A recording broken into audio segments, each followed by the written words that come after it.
Bonne journée. Merci vous aussi.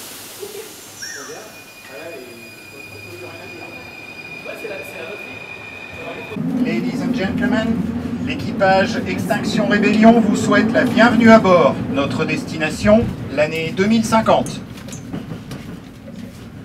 Nous espérons que vous avez prévu un short car la température à l'arrivée pourrait atteindre 55 degrés à l'ombre, selon le CNRS et Météo France.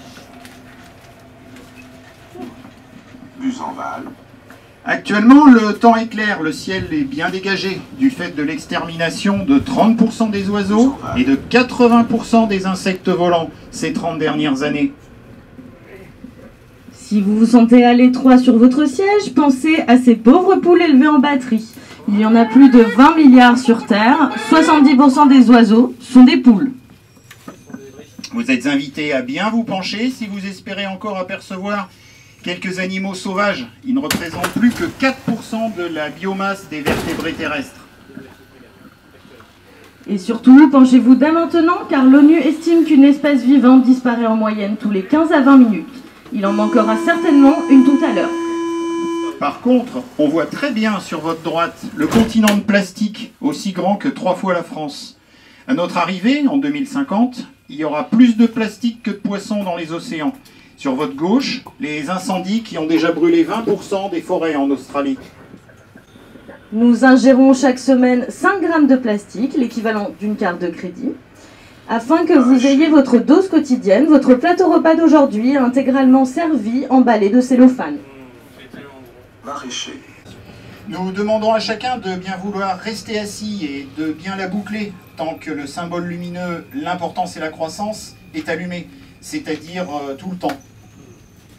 Le manque d'eau et les risques de famine à l'arrivée pouvant provoquer des turbulences, vous trouverez en face de votre siège un sac à déni. En cas de dépression écologique, des masques à gaz hilarant tomberont automatiquement du plafond.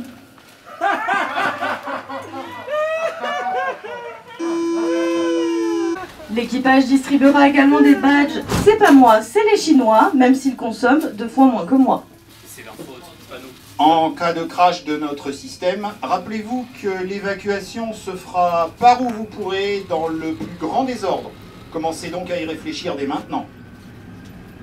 Il n'y aura malheureusement de parachute que pour les 1% voyageant en première qui ont eu les moyens de se payer un bunker en Alaska ou en Nouvelle-Zélande.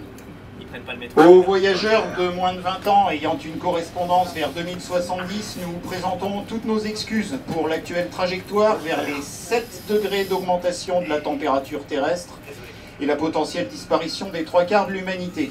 Tous ces désagréments sont dus, je le rappelle, à notre flemme de changer et à l'aveuglement de nos dirigeants.